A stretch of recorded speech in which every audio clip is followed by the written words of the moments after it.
The quantum drive hummed beneath Captain Senna Blackwood's feet as she stood at the observation deck of the Star Weaver, her eyes fixed on the ghostly structure floating in the distance. After 3 months of following the mysterious signal, they had finally found its source, a massive space station that seemed to shimmer like a mirage against the backdrop of unfamiliar stars. "Hyperion, run another structural analysis," she commanded, her fingers drumming against the cold metal railing. The ship's AI responded in its characteristic measured tone, holographic displays materializing around her. "Structure appears to be approximately 3.2 kilometers in length, Captain. Material composition remains inconclusive. Energy signatures detected but inconsistent with known patterns. Curious." The AI paused, something it rarely did. "There are temporal inconsistencies in the scanning data." Senna's fingers stopped their rhythmic tapping. "Explain." "Some sections of the station appear to exist in multiple temporal states simultaneously. Dr. Thorne should examine this data." As if summoned by the mention of her name, Dr. Raven Thorne burst onto the observation deck, her dark eyes wild with excitement. The quantum physicist had barely slept since they detected the first signal, and it showed in the slight tremor of her hands as she manipulated the holographic displays. "Captain, these readings are unprecedented," Raven said, her words tumbling out in a rush. "The station isn't just generating temporal anomalies, it's like it's breathing them. I've never seen anything like it." Senna studied her science officer's face, noting the familiar gleam of scientific obsession. "Is it safe to approach?" "Safe is a relative term," came a gruff voice from the doorway. Nikolai Volkov, known to the crew as Frost, stepped onto the deck, his cybernetic eye glowing faintly in the dim light.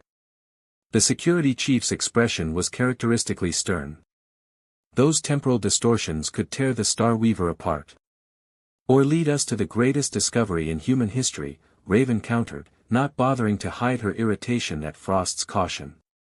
The tension between the scientist and the security chief had been building for weeks. Before the argument could escalate, Lien Zhao's voice crackled over the comm, "Captain, engineering is detecting some unusual fluctuations in our quantum core. Whatever that station is doing, it's affecting our systems." Senna closed her eyes for a moment, weighing her options. The mission parameters were clear: investigate the signal's source and determine if it posed a threat to human space. But there was something about this station that made her skin crawl, despite her years of experience with deep space anomalies. "Cassidy, what's your red?" she asked, knowing the ship's doctor was listening in. Cassidy O'Neill's empathic abilities had saved them more than once. "There's something out there, Captain," Cassidy responded, her Irish lilt tinged with uncertainty. "It feels ancient. Waiting. But I can't tell if it's malevolent or just different." Senna made her decision. "Lien, can you stabilize the core?" "Already working on it. I've rerouted power through the auxiliary systems and implemented a quantum dampening field. Should hold for now." "Good. Frost, assemble a boarding team. Full environmental suits with temporal shielding. Dr. Thorne, you're with them, but you follow Frost's security protocols to the letter." "Clear." Raven nodded reluctantly while Frost began issuing orders through his comm link. Senna turned back to the viewport, studying the station's shifting surface. Something about its architecture seemed to defy the laws of physics, angles changing subtly when viewed from different perspectives. "Hyperion, maintain continuous scanning and establish a quantum tether. If anything happens to the boarding team, I want to be able to pull them back instantly." "Acknowledged, Captain. Though I should note that the temporal distortions may complicate emergency extraction procedures." As the boarding team assembled in the launch bay, Senna felt the familiar weight of command settling onto her shoulders. Her crew was the best in the fleet, hand-picked for their expertise and adaptability. But something told her they were about to face challenges no amount of training could prepare them for. The station's surface rippled like water, and for a moment, Senna could have sworn she saw something moving within its translucent walls.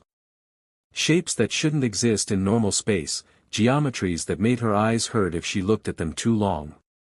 Boarding team ready, Captain, Frost reported. Awaiting your order. Senna took a deep breath, her decision made. Proceed with boarding operations. But at the first sign of serious temporal distortion, you pull out. No heroics, no delays. Understood? Understood, Captain, came the chorus of replies. As the boarding shuttle detached from the Star Weaver, Senna couldn't shake the feeling that they were about to cross a threshold from which there would be no return. The station loomed before them, its secrets waiting to be unveiled, and somewhere in the back of her mind, she heard what sounded like distant whispers, calling them forward into the unknown. The boarding shuttle's docking clamps engaged with a hollow thud that echoed through the station's crystalline corridor. Dr. Raven Thorne's hands trembled as she adjusted her temporal shield, the device emitting a soft blue glow that seemed to bend the air around her. Behind her, Frost's heavy boots clanked against the translucent floor, his cybernetic eye scanning for threats. Movement detection systems are confused, Frost reported, his usual stoic tone tinged with uncertainty. It's like the corridor exists in multiple states simultaneously. That's because it does, Raven breathed, her scientific excitement momentarily overwhelming her apprehension. She pulled out her quantum scanner, its holographic display showing impossible readings. These patterns, they're like nothing in our databases.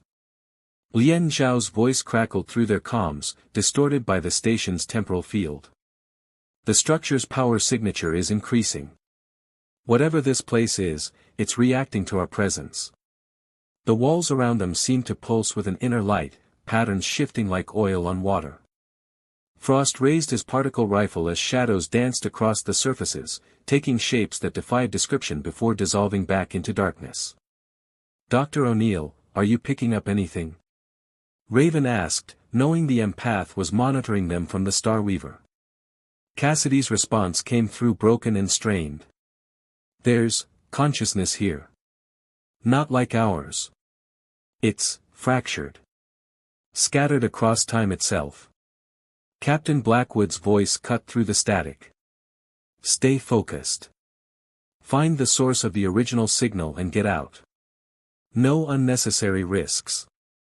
As they moved deeper into the station, the corridor opened into a vast chamber that seemed to stretch indefinitely in all directions. Floating platforms hung suspended in space, connected by bridges that appeared and disappeared at regular intervals. But it was what lay at the chamber's center that made them all stop in their tracks. A massive crystalline structure hung suspended in the void, its surface covered in shifting symbols that seemed to write and rewrite themselves continuously. Within it, something moved, or rather, had moved, was moving, and would move, all at once. It's beautiful, Raven whispered, stepping forward. Frost grabbed her arm, holding her back. Look at the platforms, he warned. Various objects were scattered across them, equipment, personal effects, and what appeared to be research stations. But they weren't from a single expedition. The designs spanned centuries of human technological development, some so advanced they were barely recognizable. They're from different time periods, Raven realized, her voice hushed. This station, it's been drawing people here across time itself. Lien's voice came through again, more urgent now. The quantum core's fluctuations are getting worse. These temporal effects are bleeding into the Starweaver's systems. Hyperion, Captain Blackwood called, can you stabilize? Negative, Captain, the AI responded. The temporal interference is becoming exponential. I am detecting multiple timeline convergences. Raven broke free from Frost's grip and rushed to one of the nearby research stations. Its displays were still active, showing data in a language that seemed to shift between ancient Greek, binary code, and something altogether alien. This is incredible, she muttered, her fingers flying over the controls. They were studying time itself. Not just observing it, they were trying to manipulate it. Suddenly, the air around them shimmered, and a figure appeared on a nearby platform, a woman in an environmental suit of unfamiliar design. She seemed to flicker in and out of existence, her movements jerky and unnatural. Get back! Frost shouted, raising his weapon. But Raven was transfixed. The woman's suit bore a familiar insignia, the Starweaver's own logo, but weathered and changed by time. As they watched, she turned toward them, her face visible through her faceplate. It was Raven herself, aged by decades, her eyes filled with a knowledge that seemed to span centuries.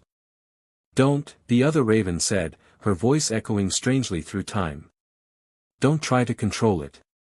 You don't understand what." She flickered and vanished before she could finish.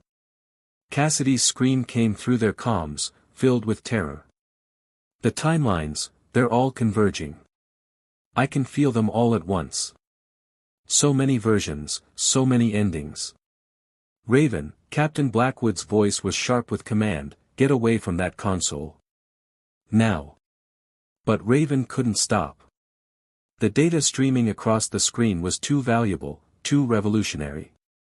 "Captain, this could change everything we know about physics, about time itself." Frost moved to pull her away, but before he could reach her, the crystalline structure at the chamber's center pulsed with blinding light. The symbols covering its surface began flowing like liquid, streaming through the air toward them. "Multiple temporal breaches detected," Hyperion announced. "Timeline stability critical." The floating symbols surrounded Raven, dancing across her temporal shield. Where they touched, the shield's blue glow turned a deep, pulsing red. She felt knowledge pouring into her mind, equations that solved themselves in impossible ways, theories that rewrote themselves as she comprehended them. "I understand," she whispered, even as Frost finally reached her and began dragging her back toward the shuttle. "I can see it all. The quantum core is approaching critical." Lien's panicked voice cut through the chaos. "Captain, if we don't pull them out now. Emergency extraction." Captain Blackwood ordered. "Hyperion, initiate quantum tether." As the tether engaged, pulling them back toward the Star Weaver, Raven caught one last glimpse of the chamber.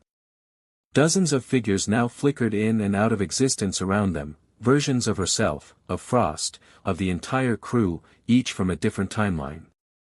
Some were celebrating breakthrough discoveries. Others were screaming in terror. And in the center of it all, the crystalline structure pulsed like a heart, keeping time for all of existence. The last thing she heard before the quantum tether yanked them back to reality was her own voice, or rather, countless versions of it, all speaking in perfect unison. "The price of knowledge is higher than you know." The medical bay of the Star Weaver had never felt so crowded. Dr. Cassidy O'Neill pressed her hands against her temples, trying to block out the cascade of temporal echoes flooding her empathic senses. On the bed before her, Raven Thorn lay unconscious, her body occasionally flickering like a bad hologram as temporal aftershocks rippled through her. "Her neural patterns are everywhere," Cassidy reported, her Irish accent thickening with stress. "It's like her consciousness is scattered across multiple timelines." Captain Blackwood stood at the foot of the bed, her face tight with concern. "Can you stabilize her?" "I'm trying, but," Cassidy stopped as another wave of temporal displacement washed through the ship. In that moment, she saw Raven die, live, evolve, and fade from existence, all simultaneously. The knowledge she absorbed from that station, it's too much for a human mind to process. Frost leaned against the wall, his cybernetic eye continuously scanning Raven's temporal signature. "We need to get her back to Earth. Their quantum medical facilities might." "We can't," Lien's voice cut in through the ship's comm, "the quantum drive is completely destabilized. Those temporal pulses from the station have fractured our containment field. We're lucky the core hasn't breached." "Hyperion," Captain Blackwood called, "status report." The AI's usually smooth voice showed signs of digital distortion. "Multiple systems compromised, Captain. The temporal anomalies are spreading throughout the ship.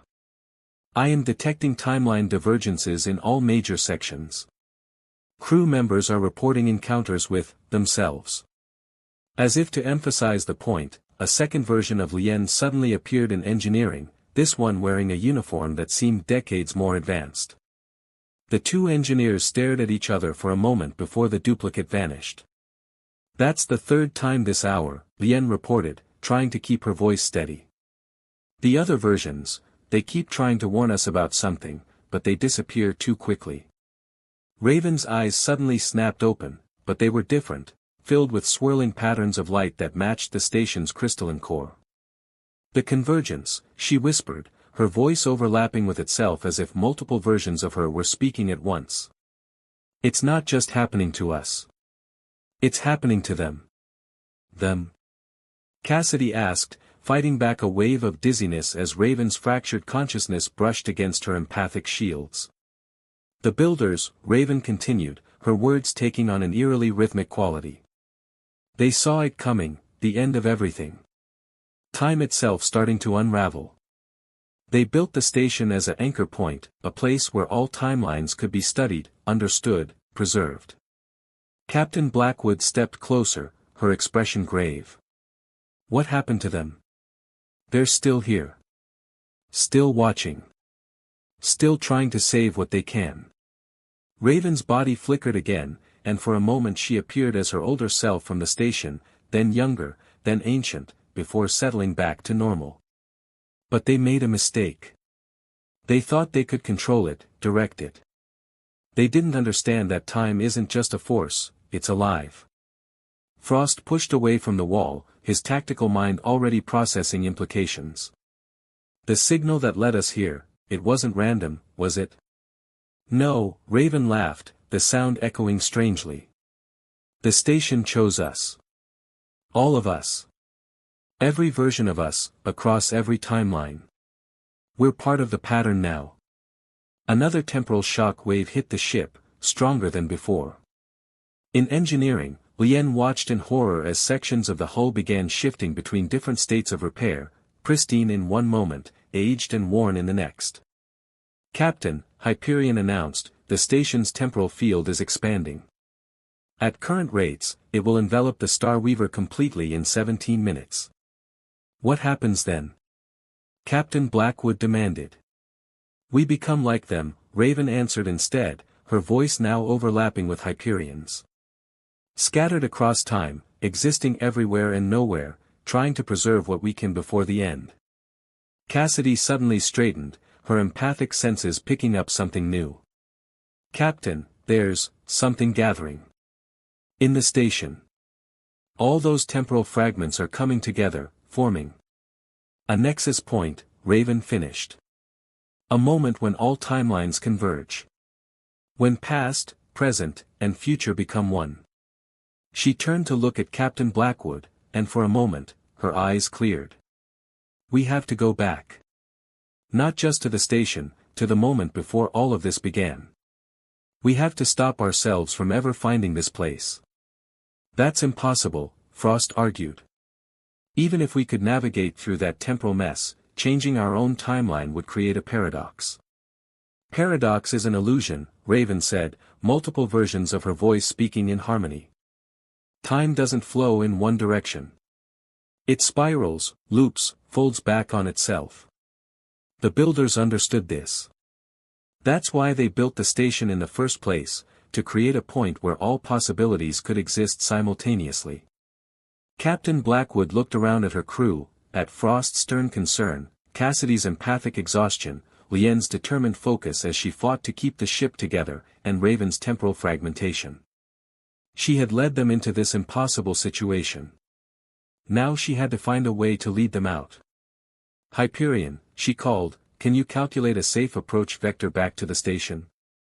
Negative, Captain. Conventional navigation is impossible within the temporal field. However, the AI paused, its processors working overtime. I am detecting a pattern in the temporal fluctuations. A rhythm. If we could match it. We could ride the wave, Lien finished, sudden understanding dawning in her eyes.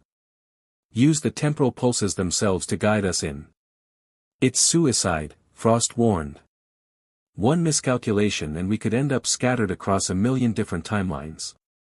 We're already scattered, Raven said, her voice momentarily singular and clear. The only way out is through. We have to reach the nexus point. We have to understand what the builders were trying to tell us. Her form flickered again, and when she spoke next, it was with the weight of countless possibilities. The question isn't whether we'll survive, Captain. It's which version of survival we'll choose. The Star Weaver shuddered as Captain Blackwood guided it through another temporal wave. The ship's corridors had become a maze of shifting realities. In one section, the metal walls had aged centuries in minutes, while in others, they gleamed with technologies not yet invented. Approaching synchronization point, Hyperion announced, its voice splitting into multiple harmonics. Temporal matching at 67%. Lien's hands danced across her engineering console, now modified with crystalline growths that pulsed in rhythm with the station's energy signature. The quantum core is accepting the temporal frequencies. We're starting to vibrate at the same wavelength as the station. In the medical bay, Cassidy watched as Raven's form stabilized momentarily. The physicist's eyes still swirled with temporal energy, but her voice was stronger now. The builders, they're reaching out. They want to show us something. Frost stood at the weapons station, his cybernetic eye rapidly recalibrating to process the overlapping realities around them. Multiple contacts appearing and disappearing. I'm seeing versions of the Star Weaver. Dozens of them. They're us, Captain Blackwood realized, watching as phantom ships flickered in and out of existence around them. Every version of us that ever found this place.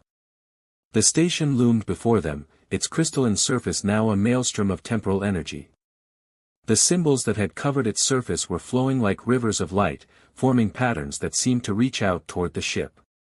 Impact in 30 seconds, Hyperion warned. Conventional shields at critical failure. They won't matter anyway, Raven said, suddenly appearing on the bridge, though her body still lay in medical bay. The station isn't trying to destroy us. It's trying to elevate us. Captain Blackwood's hands tightened on the controls. Everyone, brace for. The universe shattered. Reality split into 1,000 fragments, each showing a different version of events. In one, the Star Weaver burned as it approached the station. In another, they turned back and never discovered its secrets. In yet another, they had been here for centuries, their consciousness merged with the station itself. Cassidy screamed as her empathic senses overloaded. They're all real. Every possibility, every choice.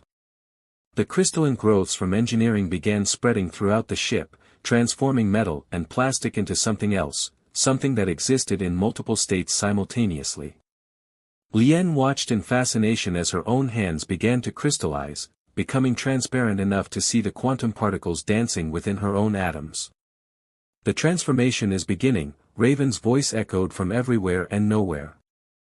The builders aren't just showing us their technology, they're showing us what we have to become to survive. Frost fired his weapon at an approaching wave of crystalline energy, but the particles passed right through the beam, unaffected. Captain, we're losing structural integrity. No, Raven corrected, her form now fully ethereal. We're transcending it. Physical form is just one way of existing. The builders learned to exist in all ways, at all times. Captain Blackwood watched as her crew began to change.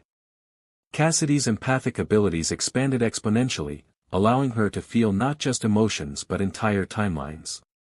Lien's understanding of engineering evolved beyond physical laws into something far more fundamental. Even Frost's military discipline was transforming into a more absolute understanding of cause and effect. Hyperion, she called out, status.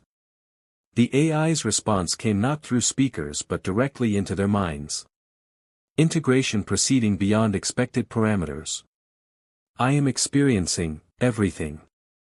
The bridge dissolved around them, reality peeling away to reveal the true nature of space and time, not a linear progression but an infinite web of possibilities, all interconnected, all happening simultaneously. The nexus point, Raven breathed, her consciousness now spread across multiple versions of herself. We're almost there. The moment when all timelines converge. Through the dissolving walls of the ship, they could see the station's core pulsing with blinding intensity. The crystalline structure that had seemed so alien now felt familiar, as if they were looking at a mirror of their own transformed nature. "Captain," Frost called out, his voice strained as his military precision warred with his expanding consciousness, "we need to make a decision. Now." Senna Blackwood stood at the center of dissolving reality, watching as her ship and crew transcended their physical forms. The station's purpose was clear now, not just a research facility or a temporal anchor, but a chrysalis, designed to transform those who found it into something capable of surviving the coming temporal apocalypse. As the last vestiges of conventional reality fell away, she faced the ultimate captain's choice: guide her crew through this transformation into something beyond human understanding, or fight against it and risk losing everything. The nexus point approached, time itself holding its breath as the moment of decision neared.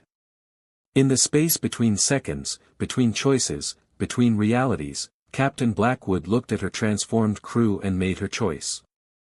In the infinite moment of the nexus point, Captain Senna Blackwood understood everything.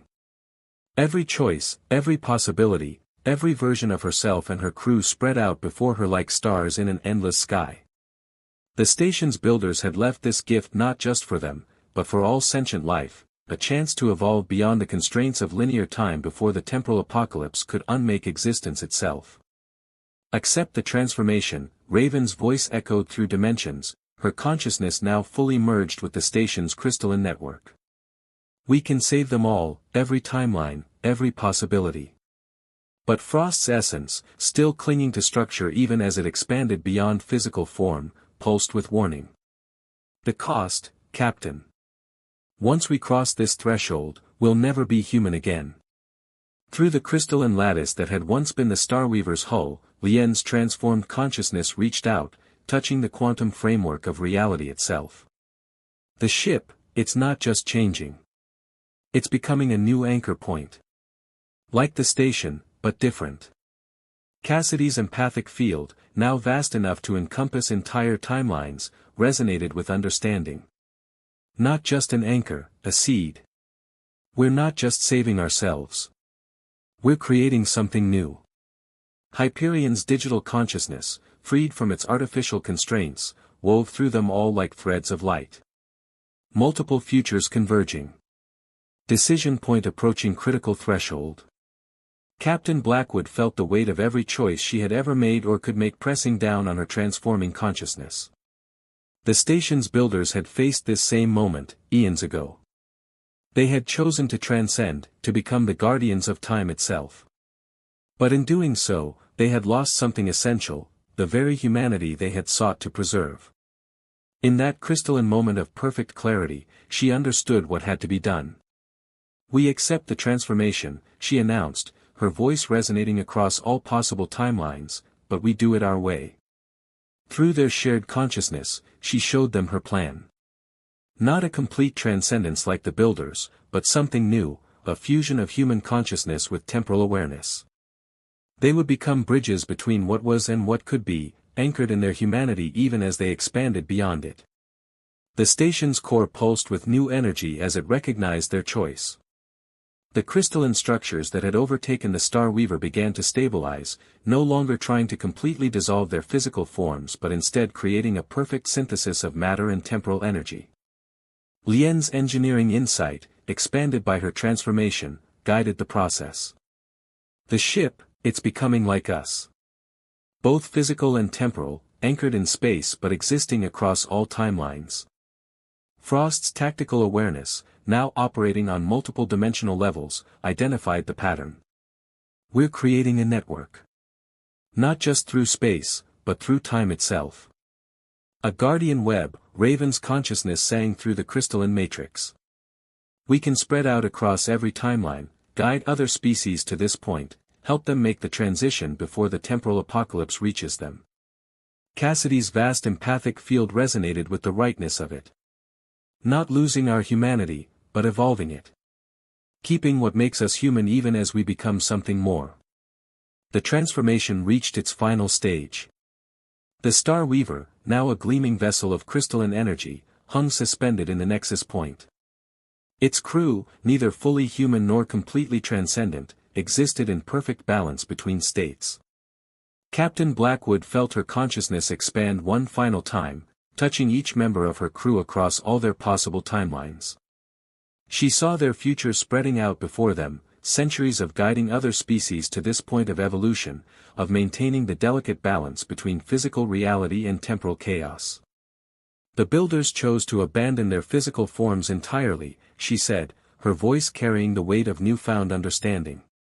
They thought it was the only way to survive. But they forgot that our limitations are part of what makes us who we are. Through the crystalline network, they could feel other ships, other crews, approaching similar nexus points across space and time. The temporal apocalypse was still coming, but now they had a chance to save not just themselves, but everything and everyone.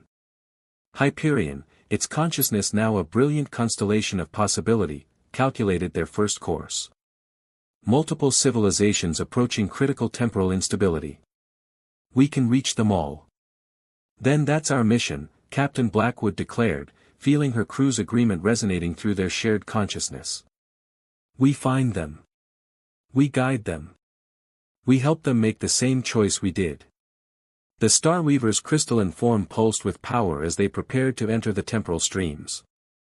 They were no longer just a crew, no longer just human, but something new, guardians of time who remembered what it meant to live within its bounds.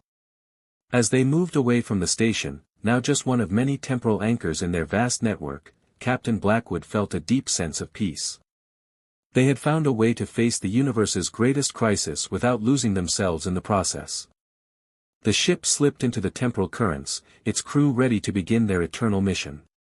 Ahead of them lay infinite possibilities, infinite chances to help others find their own path through the coming storm. They had become something beyond human understanding, yet remained fundamentally human in all the ways that mattered. In the end, that was their greatest transformation of all.